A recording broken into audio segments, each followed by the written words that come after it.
Hey guys, welcome back to Sports with Mono and Mono. It's Valentine's Day, February 14th, 2026. And of course, I'm here with my co host, Elijah Weintraub, who is beaming from his Super Bowl victory, which we'll cover in a little bit. But Eli, how are you this week? You must be I happy. am I'm doing great. I'm happy. It's the Seahawks have a Super Bowl win behind them now. I'm very happy about that. We have a great show for you today. It's Valentine's Day, so happy Valentine's to you, Jim, and to everybody out there who Yep. celebrate that holiday. Let's kick it all off with the monologue, sponsored by Coriano Trucking of Summer Hill, New York, and I have that one for this today. Uh, Excellent. so if you've been on my social media at Wine Trouble Elijah on Facebook or Instagram or X, this week I was talking about the Olympics hockey and much more sports on Hall Zone, which is on Shoot TV. You can check that out on YouTube. It's at Shoot TV Hall Zone episode number 3. Honored to be part of that show once again this week. And one of the topics this week was Olympics hockey. And that gave me a great idea. Let's talk about Olympics hockey for the monologue. So let's go ahead and do that. So both the USA and Canada, because I want to focus on those two teams in particular, are off to a very good start. The USA, they're coming off of a win to Lativa on Thursday. They came off a 5-1 win. They play Denmark today at 3 o'clock on USA. Canada on a 2-game winning streak, 5-0 versus Czechia, 5-1 versus Switzerland. And who's that amazing goaltender? Mr. Bennington. Unbelievable goal. I've been saying this all along and all season and all during the show on Hall Zone. He really is one of the best goalies for Canada. And for right now, like he has been great, especially we saw him last year in the Four Nations tournament. Very good. Yep. But, all said and done, Canada's been playing great. USA's been playing great. But I'm not really into it as I was with Four Nations. And here's my biggest reason why. You cannot fight in Olympics hockey. Let's keep that in mind. In Olympics hockey, you cannot fight. If not, you are ejected and you're out of the game. In Four Nations face off, you could absolutely fight. You can do whatever you want. And if you remember from last season, we had 3 fights in 9 seconds in the USA Canada game. Yeah, you can't do Exactly. that this year in Olympics hockey. And I think that's why we're seeing such high scoring games and less talks in the media and by fans. And that's I think a big reason why. I'm not a big fan that you can't fight in hockey in Olympics. I want the fights. I think that's what made the Four Nations tournament so great last year and had every single player into it. I thought that was Mhm. amazing. No fights really takes it away. And also another thing too is you have very early games in Olympics hockey. 6 o'clock in the morning, we had games today in the past couple days. And of course, they're not even on cable television like it was for Four Nations. They're on streaming services like the Peacock. It's just very sad and disappointing to see. I think for the next Winter Olympics, fighting needs to come back so you can get more engagement from the world. And then so we can have what we saw in Four Nations, that incredible, awesome tournament with Canada and the USA back at it. And maybe we'll see these two teams battle it out for the trophy this year, the US and Canada. Okay. Awesome. Good thoughts here. Yeah, it's I think we're all excited about the hockey so we can see Canada and the US and Yep. keep in mind though, Russia is not in this. So that's Yes. also A clears the big path factor. for one of those two teams to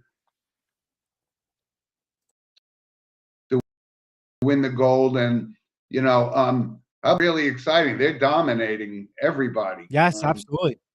So Another really good tournament too. I mean, really, hockey on both sides has been really impressive.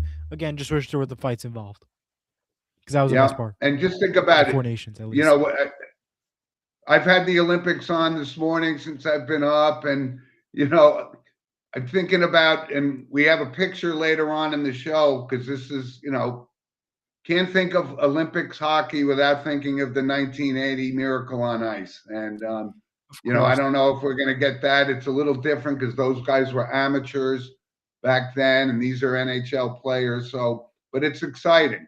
absolutely, it is. And yeah, it is exciting. The best players in the world, and it's a good point. I mean, it's not as a physical, I guess, per se Yes, as we're accustomed to, and that was a good point, Eli. Good point. absolutely. I believe we have a caller in, but I'm not too sure. Tom from Dublin. Let's see if he's here. Tom, are you here? Can you hear us by chance? Because I see your mic's not on. Oh, I've been dying to say this. Tom calling in from Dublin, California. This would be great. Tom, maybe exit out and then try putting on your microphone and camera. Allow all if you're using your phone. Come back later if you can get that on and working. Now that's a loyal listener because it's only 7 o'clock in the morning in California. So Tom, hopefully we can resolve your technical issues and you could join the show. Absolutely. So hopefully we can get back on. Of course, for everybody who's watching, feel free to comment on our chats and of course scan the QR code or click on the link to join us and to call and to ask your question, to give your thoughts. Again, we have a great show today. We have plenty of content on the way. So let's shift gears from hockey and the Olympics and let's talk about the National Football League. And the Super Bowl champions are your Seattle Seahawks. And I'm very happy about that. But before I talk about the Seahawks and everything, we had our own competition, as we all know, all season long. You've been following along. We have this thing called our standings chart. And let's take a look at who won this year. And once again, that crown goes to Jim, who the final score is actually very close. Thank you very much. 47-45. It was actually a close race. So I got to give myself credit for that. A very good race. So congrats, by the way. Well, I'd like to thank all of my supporters and so forth. And you gave me everything I could handle, Eli. So I graciously accept the crown and wish you best of luck next season. Of course. Well, that's my crown next year. Just want to point that out for everybody. It was on mine this year. So let's talk about the game. So let's talk about the game. And first of all, congratulations to you as a Seahawks fan. And my take, I guess, the popular viewpoint is it wasn't really an exciting game, but if you're a Seahawks fan, it was a dominating game. Yeah. And their defense came as advertised. And, going into the game, we looked at the Patriots and a lot of the critique was, they had a weak schedule. They weren't as good as said that all season could be. So, yeah. And, you had a young quarterback who, just looked completely overwhelmed. And, his offensive line didn't do him any favors. It was one of the worst performances by a left tackle that I've ever seen, certainly in Super Bowl history. And, I feel bad for Will Campbell, but I mean, he just got dominated and the pressure got to be too much for Drake May and the Patriots. But, your Seattle Seahawks and Kenneth Walker had a great game. And what a Cinderella story. Like, Sam Darnold comes from Minnesota. He's been on 5 different teams and he leads you guys to victory. So what was your take on the game? Well, I thought it was a big win for Seattle Seahawks, and I'm very happy about that. Before I get into that, there's a couple notes I want to bring up. First off, I've said this all season long. Before Seattle was, won the ticket to go to the Super Bowl, I did not trust the Patriots from day one. I said they always played a weak schedule. They haven't played anybody good. And if we looked at the playoff run, they didn't get massive wins. I mean, look at the game versus Denver, and this was with the backup quarterback. 10-7 was the final. Now, granted, if Bo Nix was healthy, I guarantee it would have been a Seattle Broncos Super Bowl, and we would have had a much closer game than what we saw last Sunday, if you ask me. That's first thing. Second, Myers should have been the MVP. Most of the points were done because of Myers. He should have been the MVP. I've been saying it all game. He was the real star of the game. That was what I thought. Defense, absolutely. They delivered exactly what we predicted, exactly what we said. Perfect. The defense was amazing. Couldn't ask for much better defense. Offense, well, I mean, the defense stopped them for a lot of times. I mean, you had to kick for a lot of times. You got to give, Patriots some credit on that part.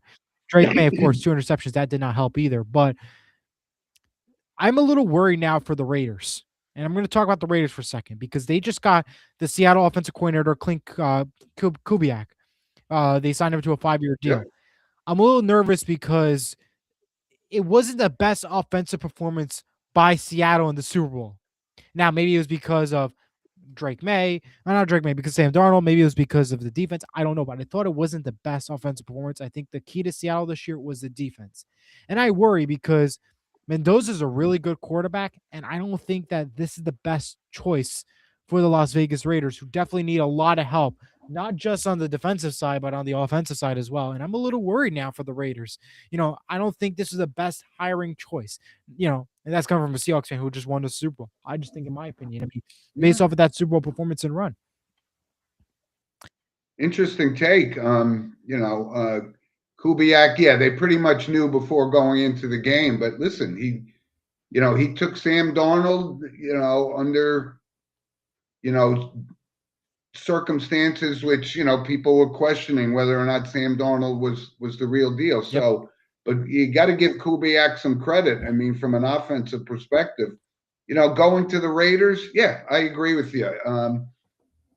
That franchise is in disarray right now, but and they are going to take Mendoza, so they think Kubiak is the right guy.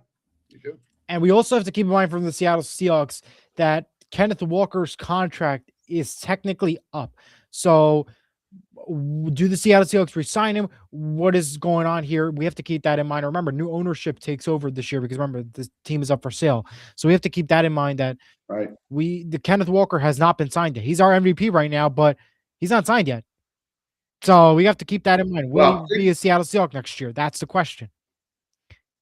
Well, listen, I mean, to be quite honest, he actually lost his starting job to Charbonnet, Yes, who absolutely. missed the Super Bowl from an injury. So yes, and you got to. I don't think they're in. He's always injured. Always injured, Kenneth Walker. How many times a year do we say, "Oh, Kenneth Walker's out, questionable, this, that"? Every year, it's the same thing. I know he looked great though, and he had that one run called back on that touchdown run. Otherwise, he would have had absolute monster game. And I think it was a hold. A lot of people question whether it was or it wasn't. But I'm very happy for you because as a Seahawks fan, you haven't tasted that cup, but once before. So you must be riding high, my partner. 2 wins. 2 Super Bowl wins. I was very happy about that. A couple comments I want to get to real quick. Bobby Blackjack says, I was robbed. Oh no. And Bill says, good morning, Rob. fellas. And the kicker should have been the MVP for the game. They never gave him credit. I 1000% agree with you, Bill. Yeah, well, it definitely was. It certainly was a Super Bowl record, 5 field goals. Yeah, I guess you could have made a case either way. I absolutely would have made a case. A couple other notes I want to bring up real quick. To help this, the Patriots have now lost have lost Super Bowls in every single time zone. Can you believe that statistic? They lost the Super Bowl in San Francisco to Seattle in the West Coast time zone. Central time zone, they lost to Philadelphia. In Minneapolis in Super Bowl 52. In the Eastern time zone, they lost to the New York Giants in Super Bowl 46 in Indianapolis. The Green Bay Packers, Super Bowl 31 in New Orleans. Chicago Bears, Super Bowl 20 in New Orleans. And on the Mountain time zone, they lost to the Giants again in Super Bowl 42 in Glendale, Arizona. So that's pretty crazy that they lost Super Bowl in all 4 times. I think that's just. They also won a few Super Bowls too. Yeah, but so I mean, I think that's funny too. A couple other things from the game. I don't know if you got to see. Did you watch Bad Bunny? I did watch it. And what are your thoughts about it? I don't know. It's not my type of music. It just seemed a little more theatrical than a musical performance. But I did watch it. I got to give him credit though. He really put up a very nice story. I mean, I thought that was a very good way to storytell Puerto Rico because he had the electrical poles that represent all the power outages. He had a wedding. He had the music. He had every flag at the end of his performance. I thought that was very cool. His story that he put on. Did I understand a word he said? No, I did not. But I thought his ending was amazing, especially with the music. And I thought he had a really good story to show. So even if you didn't understand the music, he put up a great story, and I thought that was amazing by Bad Bunny. Yeah, I really also like. I did watch it because I wanted to see what the hype was all about, so I did watch it. Yeah. And I don't know if you got to see Charlie Puth's national anthem. I keep watching it over and over again with the flyover, and he was really good with the choir background. That was great. I keep watching it. It's so good that national anthem performance. I don't know if you got to see that one. That was good. I agree. And the last part I want to get to. I did. Favorite commercials. Top 3 favorite commercials. What did you got? What were your favorite commercials? I honestly don't. I don't know. I don't go crazy over these commercials like other people do. I thought the one, I think maybe it was Budweiser with Yes, the that was up horse there. with the Yep, wings or yep, something. that was up there. Yeah, Yeah, Budweiser was that really was good. kind of cool. But yes, and there was one that I didn't understand at all. I mean, what was that one, Eli? Was it for like a AI thing or something or an investment thing? It was all they did was put like words on the screen. It was like it was no actors I or didn't see that anything. I don't one. know what it was, but I came out of it going, I don't even know what this is. So Yeah, I mean, they spent $8 million and they didn't win me over as a customer. no. I gotta say, there was two other ones besides Budweiser that I did like. Rocket Mortgage, with "Beautiful Day in the Neighborhood." Lady Gaga was doing the rendition of that. I thought that was really good. And the Hellman's commercial, the mayonnaise with Sweet Caroline, that was I thought that was hilarious. How did you saw that one? That was pretty funny. That was towards the third, fourth quarter. That was pretty good. I like that one. I might have missed that because I was making my Super Bowl mac and cheese at Of the course, time. I yeah. guess maybe I missed it. Brandon says he disagrees hard on Bad Bunny. There are other land stars that represent Puerto Rico and Latin America and USA in a non-controversial way. You know, yeah. I mean, I don't know, but I mean, the guy is popular, I guess, he's and the popular. NFL is all about popularity. Yes, and he's number one on Spotify and all these other platforms. He won the Grammy. He's got a big following, and I think that's why the NFL chose him.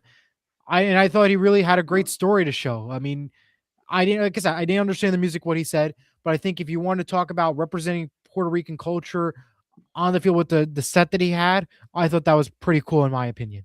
But yeah, that's the Super Bowl. To each his own, as they say, Absolutely. right? Yeah. So, All right. So let's go ahead and talk about this NBA All-Star game that is coming up tomorrow. It is going to be USA versus the world in the NBA All-Star world. This is interesting because they try to copy the NHL with the Four Nations tournament, Four Nations format, but with the USA World idea. But I don't think that it's going to draw a lot of attention. I don't know. What do you think about it, Jim? I honestly, I'm not even remotely interested in All Star Weekend. I don't even understand that. I don't know what the format is, but they're trying to keep people from um, keep them interested at least. So I don't know. Yeah. Will I watch it? Absolutely not. No, No. probably not either, but we'll see. Bobby says there was a reason why there were no subtitles. Going back to the Bad Bunny halftime. So yes, yeah. I Okay. mean, it's interesting that they have this format. I don't think it's going to live up to the Four Nations hype, but we'll see what happens. Uh, maybe it'll be the boom of success for the NBA. This USA versus the world thing. And now remember, it's on NBC. It's national cable channel versus TNT, where it was you had to scroll through the all the channels and stuff. But Yeah, and the game will be like 182 to 175 or something. So I 252. mean, Yeah, there's I no mean, yeah, we'll see those high scoring games. But I do have a couple of I do have a couple of NBA notes, Okay. Eli. I wanted to kind of touch on because I think we're seeing some really amazing talent right now in the NBA that these young kids, like in particular, Cooper Flag. The kid's only 19 years old, and he's still not even fully developed as an athlete, and he's really an outstanding player, and he's only going to get better. So the NBA has these guys like also Victor Wembanyama. What can you say about this guy? I mean, this guy is 7'4", and he could shoot threes, he could dribble, he could drive, he could dunk, he could block. I mean, so the NBA, along with Shea Gilgeous-Alexander, they do have some marquee guys because we're seeing, although a lot of people are writing off LeBron James, I think he will be back next year. Mm-hmm. But he became the oldest guy to have a triple double in the NBA. And I had to look that up because I tried to figure out. I thought, and the answer was Karl Malone was the previous holder of that distinction. But you know what? The NBA, from a talent perspective, outstanding young talent. But overall, the game and I think the regular season, it's just too boring for me. Absolutely. I mean, wake me up when the playoffs start. I agree with that one, but Brandon says the NBA is a loss. The biggest sports story over the next few months can MLB prevent lockout for 2027 until football starts up again. That's a good point, and I think baseball is definitely gonna be the star because the World Baseball Classic is coming up within the next few weeks, and we're gonna be talking about that coming up very soon. It's almost like their World Cup in baseball, so that'll be some points that we're gonna be bringing up and definitely talking about. And also, March Madness too. That's coming up very shortly, and we'll get to that. We'll talk about college basketball in a little bit. But the big question that will come out as we head to the tournament run is, can we see another upset? I think that'll be another big story to follow in the next few months as well.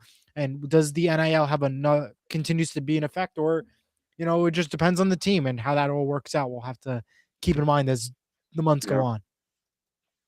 Yeah, and as Brendan pointed out, I mean, I think we're all expecting a Major League Baseball lockout. This is kind of what happens, over, every now and then, and the salaries are just getting crazy, and and as far as the NBA being lost, I agree with Brendan. The talent alone is not enough to keep people interested in the regular season. So, but no, I won't be watching the NBA All-Star game. Or whatever. That's fair. The last one I have from the NBA before we move off of it, the Knicks plan to sign Jeremy Sochan. He clears waivers after being released from the Spurs. So that has been in the news this week from the Knicks perspective, even though they're on the All-Star break. Yeah. All right. One other quick note was, go ahead. Finally, Chris Paul officially, I guess, retired after 21 seasons. Outstanding point guard, but one of those guys, 21 years, and he never won a ring. That's got to be frustrating for him. I think that's why he was hanging on for all. I thought he retired I didn't bring that up because I thought he retired 1 month and he goes back in, retires and goes back. I thought he was one of those, but I don't know. Yeah, but they traded him to, I don't know, somebody else, and he officially traded him to Toronto. But no one's going to pay, an aging former All-Star that kind of money. So all right, well, let's go to college basketball, and we have a caller in who's going to talk about college basketball. Bill Hathaway has joined in. Good morning, Bill. How's it going? What's going on, Eli? What's up, Jim? How's it going today, fellas? Good morning, kid. Hey, I'm doing all right. I'm just going to update some of the basketball, big teams right now. I just got a little list. Wisconsin, they're in the Big Ten. They're one of the top teams They beat at Michigan 25. State yesterday. Yeah. Yes, they did. Louisville is one of those surprise teams you might see in the tournament. Clemson, at number 23, he has his team winning 23 games this year. Number 22, BYU. Number 21 is Arkansas. Number 20 is Vanderbilt. Number 19 is St. Louis. Number 18 is Miami, Ohio. They played last night. And number 17 is Jim's team, St. John's. St. John's and Johnny's, they're playing Providence today. Hopefully that Providence can upset them on the beat them. You have seen some upsets in college basketball, especially in the Big East. Jim's team, by the way, is the Niagara Purple Eagles. That's who he's really rooted for on top of St. John's, right, Jim? Oh, it's a tough year for my Niagara Purple Eagles, William. I know that. Purple Eagles. Number 16, you got Virginia. At number 15, number 15, I'm kind of lost my thought with that. At number 14, Florida. Number 13, Nebraska. They're 21-3 right now. And number 12 is Purdue. Number 11 is Iowa State. North Carolina last weekend, they beat Duke. They upset Duke at Cameron Fieldhouse. That was a big win for the program. Caleb Wilson's out for the Tar Heels now, though. Yeah. Bill, I want to stop you for 2 seconds because I want to get Bobby. He's commenting in the chat. He said Wisconsin Okay. is led by St. Mary's own Nick Boyd, which yes, he was a big star and he was on their. Yeah. I last I saw the Nick graphic Boyd. app, I saw Nick Boyd in the Garden. and he said to you, "Hi, buffet, Bill." No buffet today. No buffet No today. buffet today. Go on. Hey, Bill, just to touch base on, college basketball, and we're all getting ramped up for March Madness, and Yeah. it's tough. Arizona was undefeated; they lost. The top 10 teams. We're looking at a tournament that could be awesome because last year I think it was like at least 3 or maybe 4 of the number 1 seeds made it to the You're Final right. Four. So Yeah. it's kind of not as exciting as it has been in the past. But when you look at it, and you brought up a team before, Miami of Ohio, they're 25-0, and Wow. yes, they don't play the schedule like the Dukes and things like that. Wow. So, but keeping, be a sleeper team right now. And you also brought up Nebraska, who was undefeated for a good Yeah. portion of the season, and then they turn around and lose 3 out of 4 games. So Okay. that's what makes college basketball so awesome, and I'm excited for March Madness. So we have number 9, Michigan State, another Big Ten team, Illinois and Gonzaga. They're at 24-2, I think. If Yeah. you can correct me, Yeah. 24-2. Number 6, Kansas. They upset somebody this past week. Is it correct? They upset somebody up on ESPN. Number 5, Duke. I know. The Dukies, I know they do. they're trying to stay in the wing of things. And number 4, UConn. The UConn Huskies. Yeah. I mean, always gonna be up there.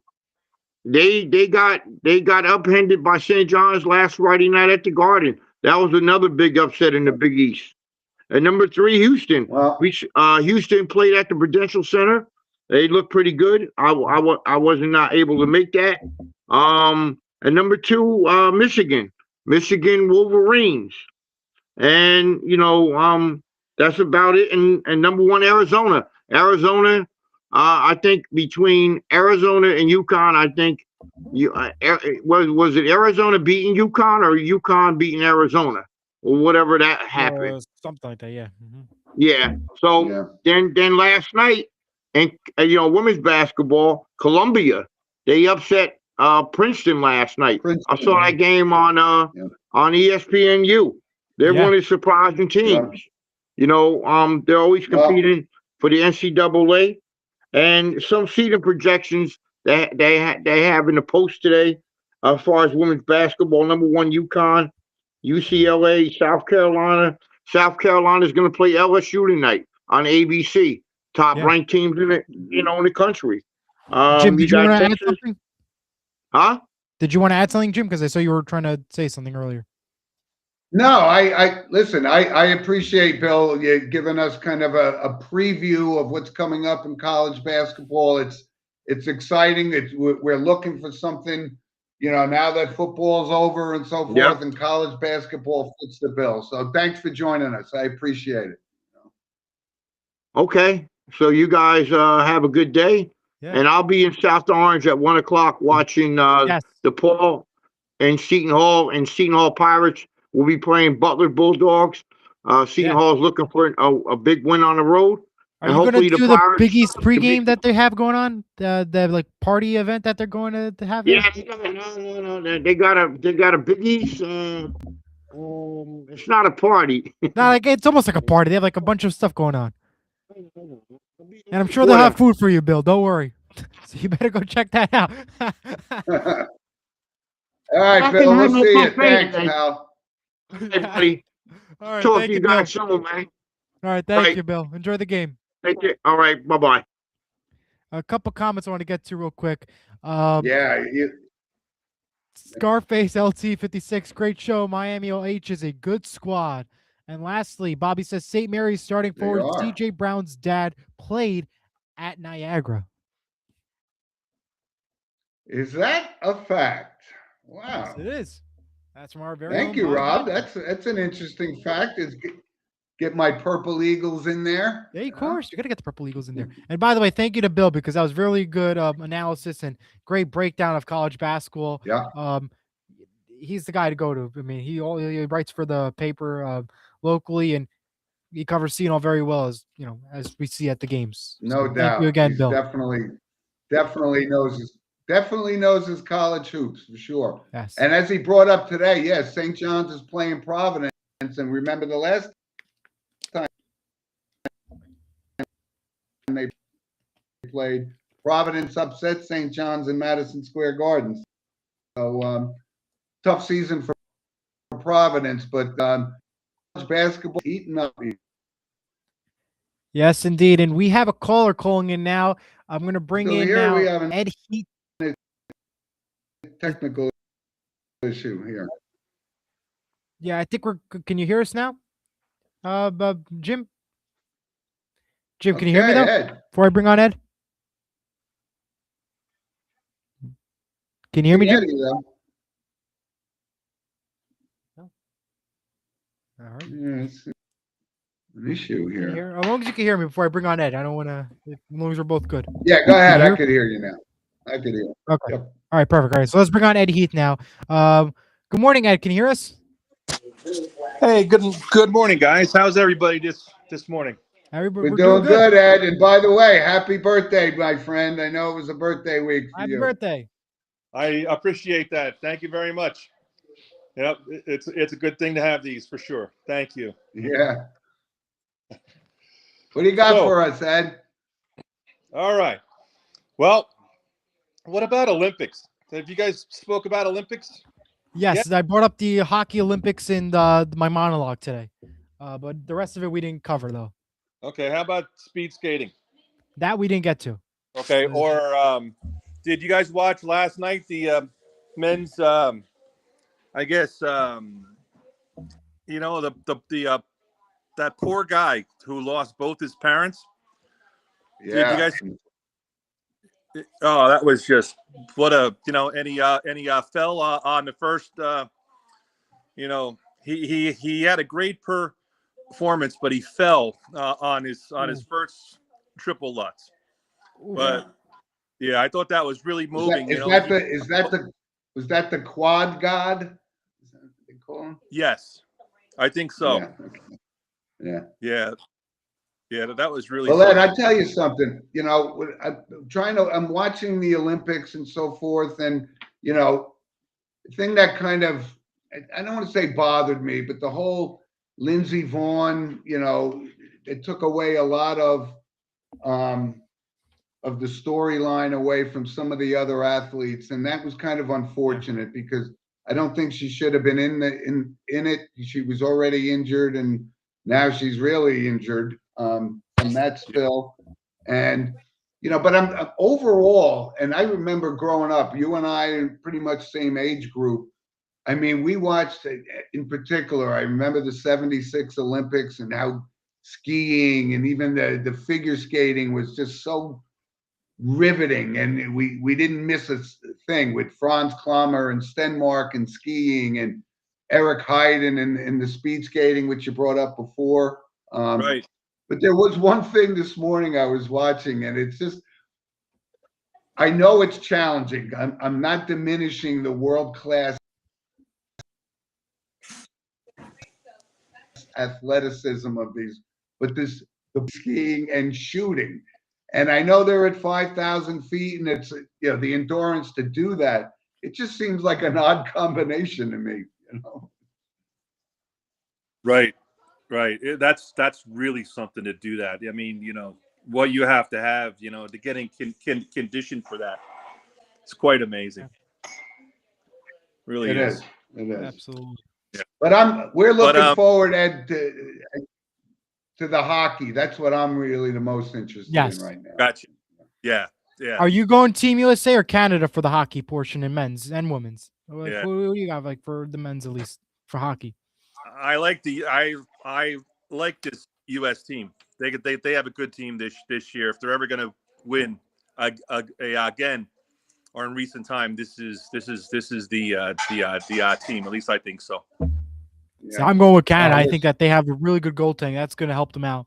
Yeah, absolutely. But I got a one pretty cool picture we're gonna post up in a little bit in the picture segment, Ed, which I think you'll appreciate because I know you were riveted and watching it just like I was. The '80 Olympic team of men's hockey was awesome. Oh, absolutely. That was something that was iconic to say the least. Yeah. You bet. Yeah. But Well, one thanks last for thing joining us, Ed. Yeah, You go want to ahead. add one more thing? One more thing. Go ahead. Yeah, just one last quick thing.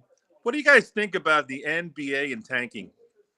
Now, I was just reading an article on the Utah Jazz. I mean, isn't that just awful? I think it's something that it's obvious to people, and which is why I don't have as much interest. Like when you and I were growing up, I mean, God, we watched NBA was it. It was great. Oh, yeah. I mean, and it's not the same product anymore. So I'm not surprised by it. I'm not surprised. Well, yeah, I think the NBA is just doesn't have the hype right now. I think because remember we just left from football. Football was the star of every single day, every single week. And the games, again, most of them are now on streaming, Peacock, Prime Video, all these different platforms. I think that takes away too. And it hasn't been that exciting as it once was. I think once you get to playoff mode, it'll get exciting. And maybe if we have a lot of success in tomorrow's USA versus the world competition, then maybe the NBA will regain itself and bring back its popularity. And you never know. Maybe during the March Madness run, we'll get some views. We'll see how it goes, though. Yeah, and Ed, we touched on the NBA a little bit earlier. There's no disputing the fact that there is incredible talent across the NBA from a basketball player's perspective, but the games and the tanking and the sitting out and the faking of injuries, it's just, to me, it's lost me as a diehard fan like I was watching the Celtics, Lakers, and Pistons and all those kind of things. But yeah. Right. Well, thank you, Ed. All right, guys. It was a pleasure. Have a great weekend. All right, thank you. All right, thanks, Eddie. You're good. Wow, really good callers between Ed and Bill coming on. This is absolutely awesome right now. I really appreciate it. And remember, for anybody who's still watching, you can always call in anytime by scanning the QR code or clicking on the link, or you can leave us a chat in the messages. We love to hear it. A couple comments I want to get to. Guy Coriano says, hello, guys. How's it going? Scarface says, go USA. Not a fan of Canada. And NBC is losing so much money on the Olympics is his prediction call. Yeah. Well, yeah. I don't know if it has the appeal that it once did, though. But yeah. Good point. Let's go now to some random points. To our sponsor. Yep, we got random Sponsored points. Sponsored by Lynch Toyota, Manchester, Connecticut. I only got a couple, so I'll start off maybe. Well, let's just let's just say I wanted to give a shout out to our sponsor, who's a diehard New England Patriots fan. I feel your pain. My condolences. But Seattle, the better team, won that, and I'm very happy about it. But again, condolences to you. Couple notes for random points I got. First off, last night Justin Ford from Seton Hall Baseball scored an amazing home run, but when running the bases, he got injured pretty badly. His foot was just, if you watch the video, it was awful to see. He's pretty much done for the season after if you saw it. It is all over on the social media right now. But Justin Ford's name from Seton Hall Baseball. He hit the home run, but when running the bases, he took a wrong step, I guess you could say, and his foot definitely took a turn. It was ugly to watch, let me tell you. Very ugly. But yeah, prayers up for him. And they are playing in Puerto Rico right now for a tournament, a preseason tournament, I guess you could say. So prayers up to him. The Phillies released outfielder Nick Castellanos and Justin Verlander, and the Tigers have agreed to a one-year deal. Disney will be getting next year's Super Bowl on ABC and ESPN, and they're already planning to make it extra big. Rumors have it that in addition to the main broadcast, they're potentially looking at doing another Manning Cast broadcast, a kids animated broadcast, and a Pat McAfee field pass. These are all rumors and are potential ideas for next year's Super Bowl, as Disney is trying to make it big and go extra crazy, as it is in LA at SoFi Stadium. and Disney wants to go super big, trying to beat out all these other companies. Again, these are all the planning stages. There's still a lot that has to be confirmed. It has to get underway, but Super Bowl 61 is underway for the prep at the Walt Disney Company. Uh-huh. One last comment from Bill. He says Essex County tournament today in West Orange, girls basketball University versus Caldwell, and Shabazz versus Seton Arts High School. Good luck to all the teams at West Orange High School. This is at the Essex County tournament semifinals. And Bobby says Castellano just signed with the San Diego.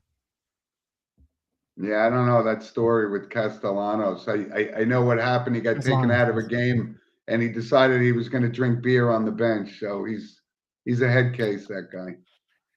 All right, Jim, it's all yours. And yeah, that's an interesting way to transition to you. Yeah, okay. And I got a few random ports. And yeah, I saw that Justin Verlander signed. I mean, obviously the guy's 42, 43. I don't know. I mean, they're paying him $13 million. I don't know why he's hanging on for so long, but he's not going to finish the year. You know that. He's going to get injured. I mean, 43 is 43. Here's a note, Eli. Tiger Woods' son, Charlie, has committed to Florida State to play golf. I thought he would follow in his father's footsteps and go to Stanford, but he's decided he's going to go to Florida State. It could change, but early. And you did bring up something because we're on the precipice of the start of college baseball season as well. And there was a big note from yesterday's game. Tice Armstrong from Baylor had not one, not two, but 3 grand slams in one game. And that's only happened once before. I think a guy named Jim LaFountain from Louisville back in 1976. How about that for a day at the plate? 3 grand slams, pretty cool. Darren Lee, former first-round pick and linebacker at Ohio State, charged with murder. Again, Eli, we talk about it time and time again. These athletes and they just can't seem to stay out of trouble. So, and also.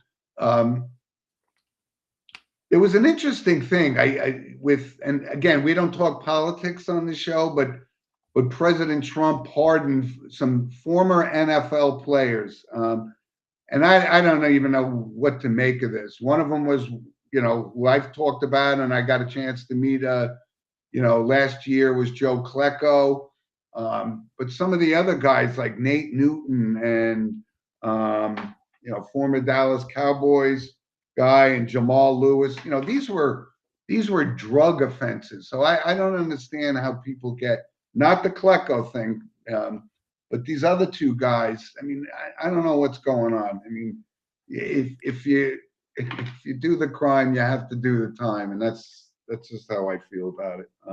Well, one other quick thing. Move on. Yeah, I get it, but. Yep. It's just that these were former NFL players, and I think like I said, that doesn't give you a free pass to break the rules. Whatever, just let it be. I guess just move along. I guess. Move along, I guess. Yep. I guess.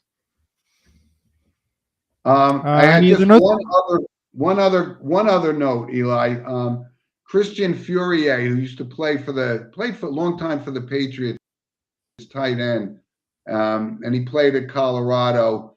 This whole Deion Sanders thing, it was kind of like a novelty in the beginning, but he came out and said that, he's not really a head football coach, and record has proven that correct because, after a really pretty good start, they've kind of come back to earth. So anyway. Okay, that's it for me. All right, well, let's head now to what's your recommendation in the photo segment, sponsored by Vital Selection. Scan the QR code to learn more. My recommendation for this week, the new animated film GOAT is now out in theaters. It is produced by Stephen Curry and by Sony Pictures. It's a movie about Stephen Curry. It's actually pretty good from what I heard. It's gotten good reviews and already, for just releasing in theaters this week. So if you have kids or just want to go see a movie this weekend, check out Steph Curry's film, The GOAT, or GOAT. It's the name, GOAT, in theaters now. Okay. Stephen Curry, now, what's he, a movie producer now? Steph Curry does everything. You should know that. I mean, look, he had that He does. the Holy Moly golf show on ABC a couple years ago. Do you remember that? That was actually pretty good. But yeah, No, he's a good kid. Actually, I like him. I always like him. I loved Holy Moly when that was on ABC. I Yeah. would watch that again if it comes back on.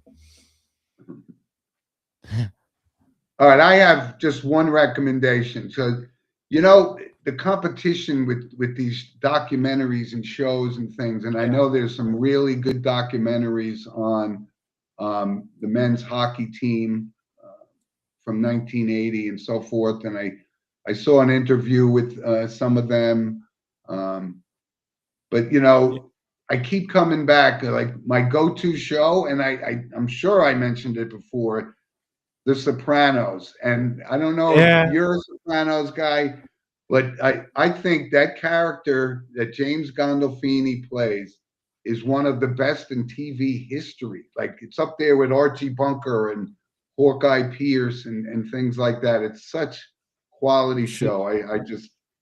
I've seen it a bunch of times, but I tell you, you never get sick of it. Good. No, it's like Everybody Loves Raymond and all these other shows. Like I watch that sometimes at night. You know, it's just one of those shows you just got to keep on watching.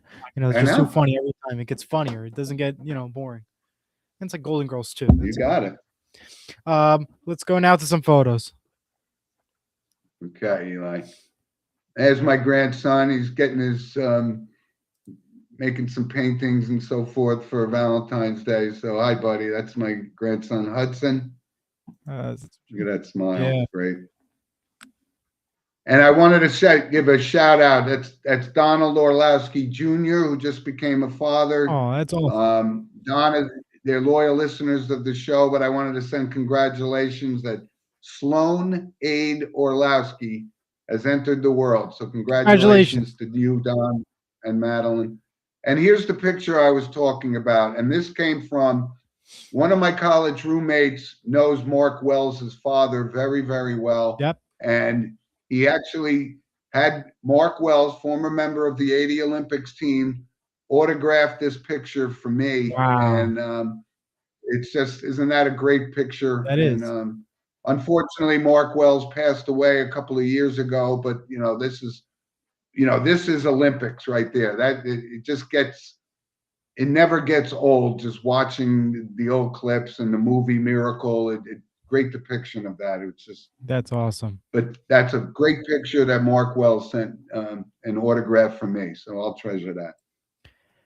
All right, we do have some notable passings to report. Jim, I believe you have those for us. Yeah, I actually have a few, and I know one of them. I don't know if you were watching Dawson's Creek. I know it was a show on that my kids used to watch, but James Van Der Beek, who was diagnosed with cancer a couple of years ago, lost his battle. So he was 48 years old, but it was as popular a show of its era that anything else that there was on TV. And I have a few from the world of football.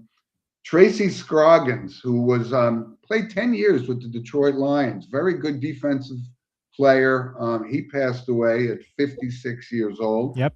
And Barry Wilburn, who was 62, but he was also a member of a couple of Super Bowl champion Washington Redskins.